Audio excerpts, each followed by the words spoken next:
უპირატესობა აქვს ზოგადად პროფესიულ განათლებას იმ ბენეფიციარებისთვის, ანუ სტუდენტებისთვის, რომლებიც ვერ მოხდებიან უმაღლეს საგანმანათლებლო დაწესებულებებში და შესაბამისად ძალიან საინტერესო თემა გვაქვს დღეს უსაფრთხოების აკადემიის ეგიდით, რომელმაც აბიტურიენტების მიღება უკვე გამოაცხადა და შესაბამისად აი ამ თემაზე ძალიან საინტერესო დიალოგს უკვე ჩვენ სტუმრებთან ერთად მოვახდენთ. ილონა ჩუხუა, დირექტორის მოადგილე უსაფრთხოების აკადემიის და ხარისხის უზრუნველყოფის სამსახურის ხელმძღვანელი არის ჩვენთან ერთად და ასევე ნინო ჯამრიშვილი, აკადემიის სასწავლო პროცესების სპეციალისტი. მოგესალმებით, ძალიან დიდი მადლობა თქვენი დროისთვის. ხო, ნუ კითხვა რიტორიკულია იმ თავით, თუ რა უპირატესობა შეიძლება ქონდეს ამ შემთხვევაში პროფესიულ განათლებას. ბევრი უპირატესობა აქვს, ბევრი პლუსები აქვს, რა თქმა უნდა, თუმცა მე ცხადია ხა არც ერთ შემთხვევაში უმაღლეს განათლებას არ ვაკნინებ, მაგრამ ეკოსისტემის შევსების ნაწილში პროფესიულ ეკოსისტემაზე სწორება არის აუცილებელი. შესაბამისად, გადმოვალ ამ რიტორიკული კითხვით ზოგადად ამ შემთხვევაში პრეფერენციებზე და უპირატესობებზე რო ვისაუბროთ, ასევე როგორც ვიცი, აცხადებთ უკვე მიღებას აბიტურიენტების მიღების ნაწილში, დავიწყოთ ამ თემაზე საუბარი და შემდეგ უკვე ნინოსთან გავავრცოთ, მათ შორის ის საგანმანათლებლო მოდულები და დისციპლინები, რომელიც დენომინირებულია თქვენთან. გისმენთ ყურადღებით. მოგესალმებით სანდრო, მივესალმებით თქვენს მაყურებლებს. მინდა თაკეთახმოთ, პროფესიული განათლება არის ძალიან მნიშვნელოვანი მიმართულება. რა თქმა უნდა, არ ვაკნინებთ სხვა პროგრამებს, სხვა დონეებზე, ეს არის უმნიშვნელოვანესი საფეხური. უბრალოდ პროფესიული განათლების განვითარება და მნიშვნელოვანებაზე ხაზგასმა არის ჩვენთვის პრიორიტეტი. ამ შემთხვევაში რა ხდება? მიმდინარე ცვლილებები, რომლებიც საშუალებას გვაძლევს, რომ როცა აბიტურიენტები რეგისტრირდებიან და ირჩევენ საბაკალავრო პროგრამებს, ცვლილების მიხედვით აქ მათ ეძლევათ ალტერნატივა. ანუ თუ აქამდე იყო, რომ ისინი ირჩევდნენ იმ პროგრამებს და იმ უნივერსიტეტს, რომელიც მათ უნდათ, ახლა უკვე შეუძლიათ რომ აარჩიონ ასევე პროფესიული კოლეჯი და შესაბამისი პროგრამა. აქ არის ორი მიმართულება და მინდა რომ ჩავშალო, ვინაიდან აბიტურიენტებს გავუმარტივდებათ შერჩევა პროგრამის, ანუ არის ორი კატეგორია, ხო, სტუდენტი, აბიტურიენტის, რომელსაც უნდა რომ გახდეს სტუდენტი. პირველი შემთხვევა, როცა მათ აქვთ პრიორიტეტი უნივერსიტეტი და საბაკალავრო პროგრამა, ირჩევენ ჩვეულებრივად ამ პროგრამას, რომელიც უნდათ და შემდგომ ამის შემდეგ შეუძლიათ ასევე აირჩიონ პროფესიული კოლეჯი და პროგრამა. მეორე ეტაპი. ეს რას აძლევს მათ? თუ ანუ მოგეხსენებათ, ზღვარი აქვს ყველა, ასე ვთქვათ, მიმართულებას, ხო? თუ ვერ მოხვდნენ იმ საბაკალავრო პროგრამაზე, რომელზეც აქვთ პრიორიტეტი მინიჭებული, ავტომატურად ხვდებიან პროფესიულ კოლეჯში, სადაც მეორე ეტაპი არის გასაუბრება და ჩვენ ვიღებთ შესაბამის პროგრამაზე. მეორე მიმართულებას რაც შეეხება და მინდა ხაზი გავუსვა, ანუ არიან აბიტურიენტები, რომელთაც არ აქვთ განზრახვა, რომ მოხვდნენ საბაკალავრო პროგრამაზე უნივერსიტეტში. მათ ამ შემთხვევაში პირდაპირ შეუძლიათ, რომ რო დარეგისტრირდებიან, შეარჩიონ რომელიმე პროგრამა პროფესიულ კოლეჯში და შესაბამისი კოლეჯი, რომელიც სურთ, ხო? ცხადია, ამის მონიშნა შეუძლიათ და პირდაპირ მოხვდებიან კოლეჯში. აქვე კითხვა იქნება ალბათ რა საგნები არის, ხო, ჩამონათვალში, იმიტომ რომ ყველა ხო, აი საგნების თემაც და მოდულების და დისციპლინების თემაც არის ძალიან საინტერესო. ძალიან საინტერესო. აი შრომის უსაფრთხოება მაგალითად გარემოს დაცვითი ტექნოლოგიები და ასე. ანუ აი რეალურად რამდენ მიმართულებას ფარავს თქვენი აკადემია? კი ბატონო. ჩვენ ამ ეტაპზე აბიტურიენტებს ვაძლევთ საშუალებას, რომ აირჩიონ შრომის უსაფრთხოება და გარემოს დაცვითი ტექნოლოგიები. ეს არის 2 წლიანი სადიპლომო პროგრამა მეხუთე დონის და ანუ აბიტურიენტს შეუძლია ჩააბაროს ფიზიკა, ქიმია, მათემატიკა, გეოგრაფია ამ 4 საგნიდან. ნებისმიერ ერთს თუ ჩააბარებს და გადალახავს იმ მინიმალურ ზღვარს, რაც არის დაწესებული, ის მოხვდება პროგრამაზე და შემდგომ უკვე გაივლის გასაუბრების ეტაპს. კი ბატონო, ძალიან საინტერესო დაგიბრუნდებით აუცილებლად. და ნინოსთან მექნება ეს კითხვა, ეხლა მინდა ეხლა ილონამ ძალიან კარგად ახსენა წინა სიტყვაში ეს ყველაფერი და მინდა უკვე საგანმანათლებლო დისციპლინები და მოდულები განვავრცოთ და ამავდროულად სხვათა შორის ეხლა მე მადლობას გიხდით იმისთვის, რომ დიდი ხანია ჩვენ დავიწყეთ ერთობლივი ცნობიერების ამაღლების კამპანიაც მათ შორის ამ კუთხით და მთავარი არსიც არის ზუსტად რომანტიზება, ხო, ამ მიმართულების და აქვე მინდა ვისარგებლო შემთხვევით და კითხოთ, რამდენად მოთხოვნადია ზოგადად აი ეს პროფესიები და მოდულები. მოგესალმებით, მივესალმებით თქვენს მაყურებელს. ჩვენთან შრომის უსაფრთხოების აკადემიაში შრომის უსაფრთხოება და გარემოს დაცვითი ტექნოლოგიების დამთავრების შემდეგ სტუდენტი ეუფლება შრომის უსაფრთხოების სპეციალისტის პროფესიას, რომელიც დღეს საქართველოში ძალიან მოთხოვნადი პროფესიაა. ორი ფაქტორი გამოარჩევს ამას. ეს პირველი არის საქართველოს კანონმდებლობა, რადგან საქართველოს კანონი უზრუნველყოფს, რომ ყველა კომპანიაში და ორგანიზაციაში არსებობდეს შრომის უსაფრთხოების სპეციალისტი.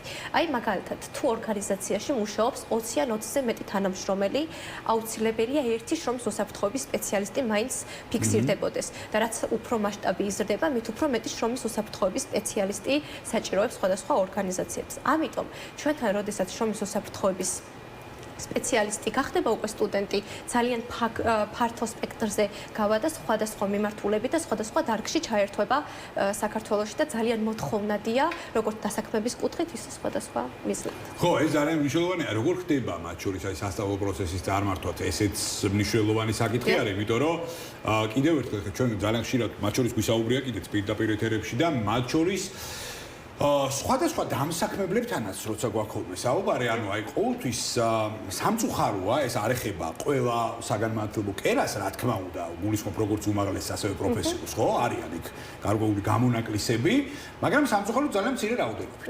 და რა არ ძირითადად მანკიერება ამ ყველაფრის პრობლემა არის ის, რომ ძირითადად აპლიკანტები, სტუდენტები იქნებიან ესენი თუ სხვა ბენეფიციარები, ანუ ვერ აკმაყოფილებენ პრაქტიკულ მოთხოვნებს, რაც აქვს პირობითად კომპანიას. შესაბამისად, მე მაინტერესებს აი სასწავლო პრიზმაში და სასწავლო პროცესების მართვის ნაწილში, რამდენად დიდი დრო და ყურადღება ეთმობა პრაქტიკას. სტუდენტებისთვის ძალიან მნიშვნელოვანი საკითხს წარმოადგენს დასაქმების საკითხი, რა თქმა უნდა. და როდესაც ჩვენთან აი მაგალითად როგორც ხდება, არის თეორიული და პრაქტიკული ნაწილი. ორწლიან სადიპლომო პროგრამის დროს თეორიული ნაწილის დამთავრების შემდგომ სტუდენტებს აქვთ შესაძლებლობა პრაქტიკული კუთხითაც განვითარდნენ და გაამყარონ ის თეორიული ცოდნა. ჩვენ ყავს სხვადასხვა კონტრაქტორები, სადაც თეორიული ნაწილის დამთავრების შემდგომ პრაქტიკებს გადიან და არაერთი სტუდენტი არის ყავს უკვე დამთავრებული, რომლებიც ამ პრაქტიკულ ობიექტს უკვე თანამშრომლებს წარმოადგენენ თავისი გამოჩენით და სხვადასხვა მიზნებით. ძალიან დიდი მადლობა საინტერესო პასუხისთვის. აი ილონა, ეს ის საკითხებია, რაზეც ჩვენ ძალიან ხშირად გვისაუბრია და ეხლა მე მინდა უბრალოდ გამოვიდე თქვენთან კითხვით, იმიტომ რომ ბევრი გვიყურებს, ბევრს აინტერესებს ის სპეციფიკაციები, რაც თქვენ წინასიტყვაში ეს ყველაფერი ახსენეთ, კარგად, მაგრამ მე მინდა რომ კიდევ ერთხელ ფოკუსირდეთ ამ თემაზე და ის ბენეფიციარები, რომლებიც ხვალ და ზეგ აპირებენ ამ შემთხვევაში დაეუფლონ კონკრეტულ პროფესიებს, რომლებიც არის მოთხოვნადი, აი როგორც მიმომახსენა, ხო? ანუ რომელიც არის მოთხოვნადი და რომელსაც ბიზნესი ითხოვს და თან მით უმეტეს ეს ტრენდი არის ძალიან მზარდი. იმიტომ რომ დღეს კომპანიებს სავალდებულო ნორმატივადაც აქვს უკვე განწერილი, რომ მათ ყავდეთ შრომის უსაფრთხოების სპეციალისტი. შესაბამისად, მე მაინტერესებს პირველი ეს ნაწილი, რომ აი განუმარტოთ საზოგადოებას სპეციფიკაციები, როგორ მოხდეთ სხვადასხვა ტიპის პროგრამებზე, ეს ერთია. სხვათა შორის მეორე საკითხი მინდა წამოვწიო ეხა. ანუ ამაზე ალბათ ზუსტი პასუხი არ გვექნება, მაგრამ საშუალო შეწონებად შეგვიძლია ვთქვათ, დაახლოებით აი ანაზღაურება სადამდე მერყეობს თითოეული სპეციფიკის კომპანიაში, მაგრამ ესეც რომანტიზებაში დაგვეხმარება. კი ბატონო. მადლობა სანდრო, ძალიან კარგი კითხვა არის. მოკლედ, რატომ უნდა აარჩიონ და როგორ უნდა აარჩიონ პროფესიული პროგრამა? პირველ რიგში ეს არის ორწლიანი პროგრამა, რაც ნიშნავს, რომ ორ წელში იღებენ სახელმწიფოს მიერ აღიარებულ დიპლომს. ამ ორ წელში ისინი ითვისებენ კონკრეტულ სპეციფიკურ პროფესიულ უნარებს, რაც სჭირდებათ დასაქმებაში, ანუ დასაქმებულ კადრებს, რაც სჭირდებათ, რომ თავიანთი საქმიანობა განახორციელონ, ხო? ეს არის არა მხოლოდ შანსი, რეალური შანსი, არამედ ეს არის სტაბილური, პერსპექტიული მიმართულება, რომელზეც ნინომ უკვე აღნიშნა, არის ძალიან დიდი მოთხოვნა. ბაზარზე, დასაქმების ბაზარზე არის მოთხოვნა, იქიდან გამომდინარე, რომ არსებობს კონკრეტული რეგულაცია, ხო? თუ 100-ზე მეტი თანამშრომელი ყავს კომპანიას, ის უკვე ვალდებულია, რომ არა თუ ერთი შრომის უსაფრთხოების სპეციალისტი ყავდეს, არამედ მთლიანი სამსახური, ხო? შესაბამისად, საშუალო თუ დიდ კომპანიებს ყველას აქვს ვალდებულება, რომ ყავდეს შრომის უსაფრთხოების სპეციალისტი, აქედან გამომდინარე, ყველა ეცევს ამ კადრს. ანუ მინდა ხაზი გაუსვა, რომ მართლა ძალიან დიდი არის მოთხოვნა და დასაქმების შანსი არის რეალური და ძალიან მაღალი. აქედან ანაზღაურებაზეც რო თქვა ერთი ორი აი ზუსტად ანაზღაურება. გააჩნია, ანუ არის დარგის სპეციალისტი, რომელიც გამოცდილია, მისი ანაზღაურება არის უფრო მაღალი, თუმცა საშუალოს ვიტყვი მინიმალური იწყება 1500 ლარიდან 3000-3500 და 1000 ზევით. ანუ რეალურ მოცემულობას ამბობთ, ხარია. რა თქმა უნდა, ჯერ როცა პირველად წყობს ადამიანი პრაქტიკაში ჩართვას, მისი სახელფასო შკალა აი ამ ნიშნულიდან განისაზღვრება, როცა ის უკვე გამოცდილებას მიიღებს, რა თქმა უნდა, იმატებს ეს ანაზღაურება. აქვე მინდა ვთქვა, რომ მეორე მიმართულება არის ეკონომიკა. ანუ ამ მოთხოვნების, კანონების და რეგულაციების გარდა, ანუ ეკონომიკა ვითარდება, შემოდიან კომპანიები, არის სამშენებლო სექტორი, ვითარდება ინფრასტრუქტურული მიმართულება და აქაც ანუ მოთხოვნა არის და ვალდებულება არის, რომ ყავდეთ შრომის უსაფრთხოების სპეციალისტი.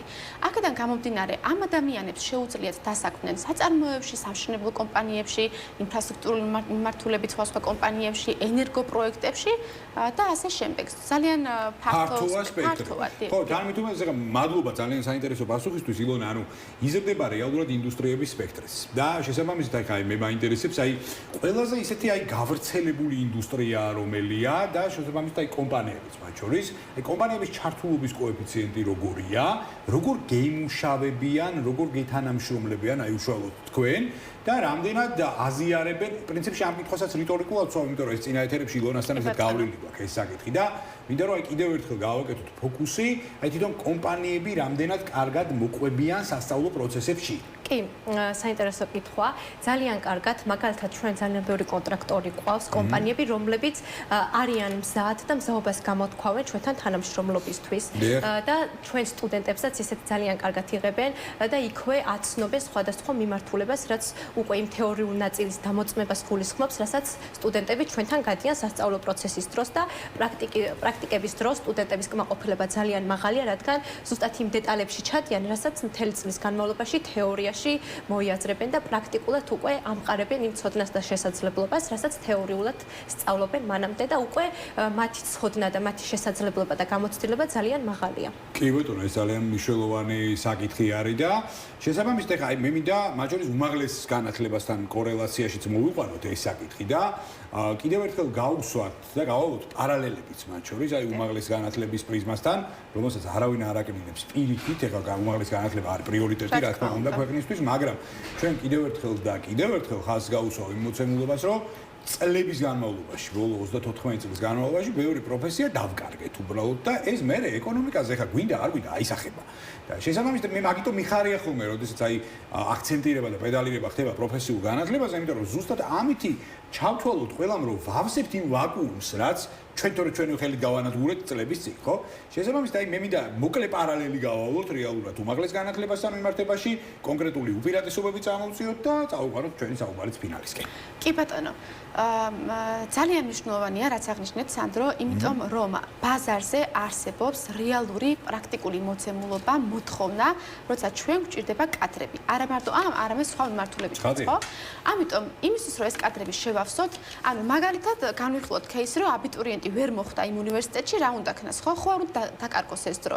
მას შეუძლია, თავარია რომ მონიშნოს, მონიშნული უნდა ჰქონდეს პროფესიული კოლეჯიც. თუ მოხდა ის, რომ რაღაცა კონკურენციის ზღვარი იყო და ვერ გადალახან, რაღაც ვერ გაუწია, ხო და ვერ მოხდა იმ პროგრამაზე უნივერსიტეტში, მას შეუძლია აირჩიოს პროფესიული კოლეჯი და არ დაკარგოს ეს დრო. და ასევე ბოლოს მინდა რომ პატარა ინსტრუქცია წავადგინო აბიტურიენტებისთვის, ანუ როცა კიდევ ერთხელ დარეგისტრირდებიან, ხო, გვერდზე, იქ შეუძლიათ რომ მონიშნონ როგორც საბაკალავრო პროგრამა, ასევე პროფესიული კოლეჯი და მისი პროგრამები და თუ ვერ მოხვდებიან უნივერსიტეტში, მოხვდებიან პროფესიულში. ვისაც არ აქვს განზრახვა რომ უნივერსიტეტში ჩააბაროს, პირდაპირ ნიშნავს პროფესიულის პროგრამას, შესაბამის ასე ვთქვათ კოლეჯს და ამით სრულდება პროცესი. ვისაც უნდა ჩვენი პროგრამა და ვისაც უნდა რომ მოხვდეს ამ პროგრამაზე, კიდევ ერთხელ ხაზს გავუსვა, მან უნდა მონიშნოს ასე ვთქვათ შრომის უსაფრთხოების და გარემოსაცვლის ტექნოლოგიები, ეს არის პროგრამა და უსაფრთხოების აკადემიის სასწავლო ცენტრი. ეს არის ჩვენი სახელმწიფო ოფიციალურად და 11 მაისს სრულდება რეგისტრაცია. ძალიან დიდი მადლობა საინტერესო საუბრისთვის, საინტერესო აქცენტებისთვის. მომავალ შეხვედრამდე დაგემშვიდობებით და გისურვებთ წარმატებებს.